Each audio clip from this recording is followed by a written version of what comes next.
ಅರೆ ಕಡಿಮೆ ಹಾಕು ಆದ್ರೆ ಅಸಲಿ ಹಾಕು. MDH ಕಾಶ್ಮೀರಿ ಕೆಂಪು ಮೆಣಸಿನ ಪೌಡರ್. ಸರ್ಕಾರಿ ಶಾಲೆ ಮಕ್ಕಳಿಗಾಗಿ ಸರ್ಕಾರ ಬಿಸಿಯೂಟ ಯೋಜನೆ ಜಾರಿಗೊಳಿಸಿದೆ. ಇದಕ್ಕಾಗಿ ಕೋಟಿ ಕೋಟಿ ಹಣ ನೀಡ್ತಾ ಇದೆ. ಆದರೆ ಕೊಪ್ಪಳದಲ್ಲಿ ಯೋಜನೆ ಅಧ್ವಾನ ಹಿಡಿದಿದೆ. ಈ ಬಗ್ಗೆ TV9 ವರದಿ ಮಾಡಿದ ಬೆನ್ನಲ್ಲೇ ಅಧಿಕಾರಿಗಳು ಎಚ್ಚೆತ್ತುಕೊಂಡಿದ್ದಾರೆ. ಮಕ್ಕಳಿಗೆ ನೀಡೋ ಮಧ್ಯಾಹ್ನದ ಬಿಸಿಯೂಟದಲ್ಲಿ ಹುಳುಗಳ ರಾಶಿ.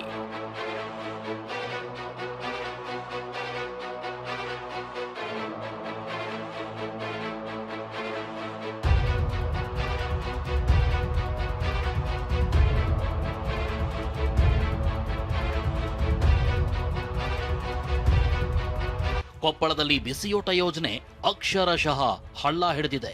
ಬಿಸರಳ್ಳಿಯ ನೃಪತುಂಗ ಶಾಲೆಯಲ್ಲಿ ಮಕ್ಕಳಿಗೆ ಹುಳು ತುಂಬಿರೋ ದಿನಸಿಯಲ್ಲೇ ಬಿಸಿಯೂಟ ಬಡಿಸಲಾಗ್ತಿದೆ. ಅನ್ನ ಸಾಂಬಾರ್ನಲ್ಲೆಲ್ಲ ಹುಳುಗಳು ಓಡಾಡ್ತಿವೆ. ಇದನ್ನು ಕಂಡು ಪೋಷಕರು ಶಾಲಾ ಸಿಬ್ಬಂದಿಗೆ ತರಾಟೆಗೆ ತಗೊಂಡಿದ್ರು.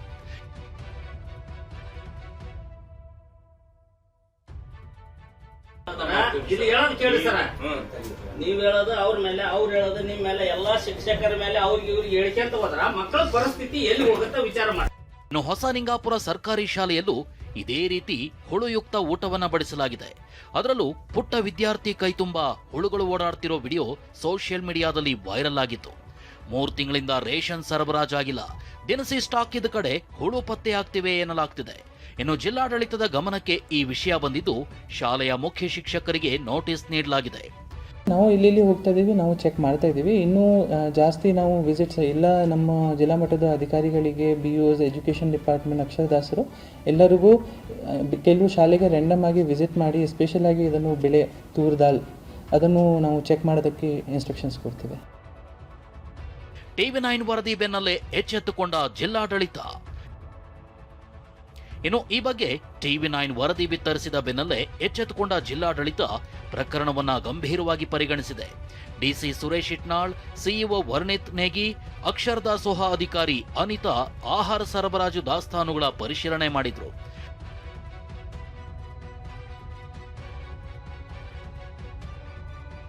ಈ ದಿನ ನಾನು ಅಲ್ಲಿ ಹೋಗಿ ಅಲ್ಲಿನ ಮಕ್ಕಳ ಜೊತೆಗೆ ಊಟವನ್ನು ಕೂಡ ಮಾಡಿ ಬಂದಿದ್ದೇನೆ. ಭಾಳ ಚೆನ್ನಾಗಿತ್ತು ಊಟ. ಮೊನ್ನೆ 9ನೇ ತಾರೀಕು ಒಂದು ಬ್ಯಾಗ್ ಇದರಲ್ಲಿ ತೊಗರಿ ಬೇಳೆಯಲ್ಲಿ ಸ್ವಲ್ಪ ನುಸಿಗಳಿತ್ತು ಅಂತ ನಮ್ಮ EO ಅವತ್ತು ವಿಸಿಟ್ ಮಾಡಿದವರು ನನಗೆ ತಿಳಿಸಿದರು. ಅದರ ಮೇರೆಗೆ ಅವ್ರು ಯಾರು ಬಿಸಿ ಊಟದವರು ಕೆಲಸ ಮಾಡ್ತಿದ್ರು ಅವ್ರ ಮೇಲೆ ಕ್ರಮ ಆಗಿ ಅವ್ರನ್ನ ತೆಗೆದು ಹಾಕಿದ್ದಾರೆ ಮ್ಯಾನೇಜ್ಮೆಂಟ್ನವರು. ಬಟ್ ಈ ರೀತಿ ಪುನರಾವರ್ತನೆ ಆಗದೇ ಇರೋ ರೀತಿ ಎಲ್ಲ ಕಡೆಗೂ ಕೂಡ ಕಟ್ಟುನಿಟ್ಟಿನ ಕ್ರಮವನ್ನು ತೆಗೆದುಕೊಳ್ಳೋದಕ್ಕೆ ಈಗಾಗಲೇ ನಾವು BO ಅವರಿಗೆ, DDP ಅವರಿಗೆ ಮತ್ತು ಬಿಸಿ ಊಟದ ಇತರೆ ಅಧಿಕಾರಿಗಳಿಗೆ ನಿರ್ದೇಶನವನ್ನು ನೀಡಿದೆ. ಹೊಸಲಿಂಗಾಪುರ ಸರ್ಕಾರಿ ಹಿರಿಯ ಪ್ರಾಥಮಿಕ ಶಾಲೆಗೆ ಆಹಾರ ಸುರಕ್ಷತಾ ಮತ್ತು ಔಷಧಾಡಳಿತ ಇಲಾಖೆ ಅಧಿಕಾರಿಗಳು ಭೇಟಿ ನೀಡಿದ್ರು. ಶಾಲೆಯಲ್ಲಿ ಸಂಗ್ರಹವಾಗಿದ್ದ ಆಹಾರ ಪದಾರ್ಥಗಳ ಪರಿಶೀಲನೆ ಮಾಡಿದ್ರು.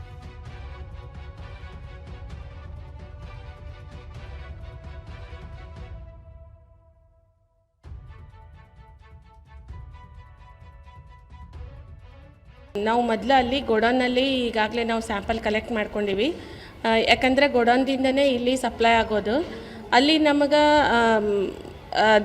ಏನು ಹಂಗೆ ಬೈ ಅಪಿಯರೆನ್ಸ್ ನೋಡಿದಾಗ ನಮಗೆ ಏನು ಹುಳುಗಳದು ಕಂಡು ಬಂದಿಲ್ಲ. ಅಂದ್ರೂ ನಾವು ಸ್ಯಾಂಪಲ್ ತೊಗೊಂಡಿವಿ.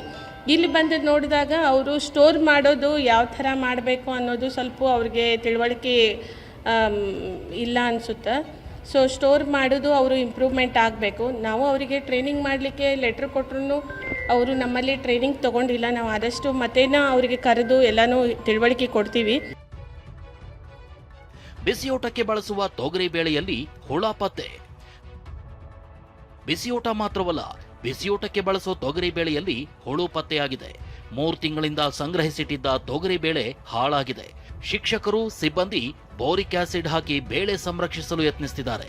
ತೊಗರೆಬೇಳೆಯಲ್ಲಿ ಹುಳಗಳು ಪತ್ತೆಯಾಗಿತ್ತು. ಸದ್ಯ ನಾವೀಗ ಕುವೆಂಪು ನಗರದ ಸರ್ಕಾರಿ ಹಿರಿಯ ಪ್ರಾಥಮಿಕ ಶಾಲೆಯಲ್ಲಿದ್ದೀವಿ. ನೀವು ದೃಶ್ಯಗಳಲ್ಲಿ ನೋಡ್ತಿರ್ಬೋದು. ಕೆಲ ಶಿಕ್ಷಕರು ಈಗಾಗಲೇ ಶುಚಿತ್ವವನ್ನು ಕಾಪಾಡುವಂಥ ಕೆಲಸವನ್ನು ಮಾಡ್ತಿದ್ದಾರೆ. ಅದಕ್ಕೆ ಬೋರಿಕ್ ಆ್ಯಸಿಡ್ ಹಾಕಿ ಅದನ್ನು ಒಣಗಿಸಿ ಸ್ವಚ್ಛಗೊಳಿಸುವಂಥ ಕೆಲಸವನ್ನು ಮಾಡ್ತಿದ್ದಾರೆ. ಇದೇ ಬೇಳೆ 3 ತಿಂಗಳ ಹಿಂದೆ ಸರಬರಾಜಾಗಿರ್ತಕ್ಕಂಥದ್ದು. ಕೊಪ್ಪಳ ಜಿಲ್ಲೆಯ ಬಹುತೇಕ ಶಾಲೆಗಳಲ್ಲಿ ಈಗಾಗಲೇ ಬಿಸಿಯೂಟದ್ದು ಸಾಕಷ್ಟು ಸಮಸ್ಯೆ ಆಗಿರ್ತಕ್ಕಂಥದ್ದು. ಪ್ರಮುಖವಾಗಿ ಈ ಬೇಳೆಗಳಲ್ಲಿ ಹುಳಗಳು ಪತ್ತೆಯಾಗಿರ್ತಕ್ಕಂಥದ್ದು. ಆಲ್ಮೋಸ್ಟ್ ಎಲ್ಲ ಬೇಳೆಕಾಳುಗಳಲ್ಲಿ ಈ ಒಂದು ಹುಳಗಳು ಅಂತಕ್ಕಂಥವು ಕಾಣಿಸ್ಕೊಳ್ತಾ ಇವೆ. ಆದ್ರೆ ನಾವು ಅದಕ್ಕೆ ಅನುವು ಮಾಡಿ ಕೊಟ್ಟಿಲ್ಲ. ಅಡುಗೆದಾರರ ಒಂದು ಸಹಾಯದಿಂದ ಅವನು ಬಿಸಿಲಿಗೆ ಹಾಕಿ ಆಮೇಲೆ ಅದಕ್ಕೆ ಬೋರಿಕ್ ಆ್ಯಸಿಡ್ ಪೌಡ್ರವನ್ನು ಹಾಕಿ ಆಮೇಲೆ ಬೇವಿನ ತಪ್ಪಲವನ್ನು ಹಾಕಿ ಹೀಗಾಗಿ ಆ ಬೇಳೆಯನ್ನು ನಾವು ಕಾಪಾಡಿ ಆ ಮಕ್ಕಳಿಗೆ ಯಾವುದೇ ರೀತಿಯ ತೊಂದರೆ ಆಗದಂಗೆ ನಾವು ಅಡುಗೆ ಕೆಲಸ ಮಾಡ್ತಕ್ಕಂಥ ಸಿಬ್ಬಂದಿ ಸಹಿತ ಆ ಕೆಲಸವನ್ನು ಮಾಡಕ್ಕಿದ್ದಾರೆ.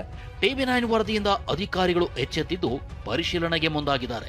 ಆದರೆ ಇದು ನೆಪ ಮಾತ್ರಕ್ಕ ಅಥವಾ ಮುಂದೆ ಹೀಗಾಗದಂತೆ ಕ್ರಮ ಕೈಗೊಳ್ತಾರಾ ಕಾದು ನೋಡಬೇಕಿದೆ. ಶಿವಕುಮಾರ್ ಪತ್ತಾರ್, TV9 ಕೊಪ್ಪಳ.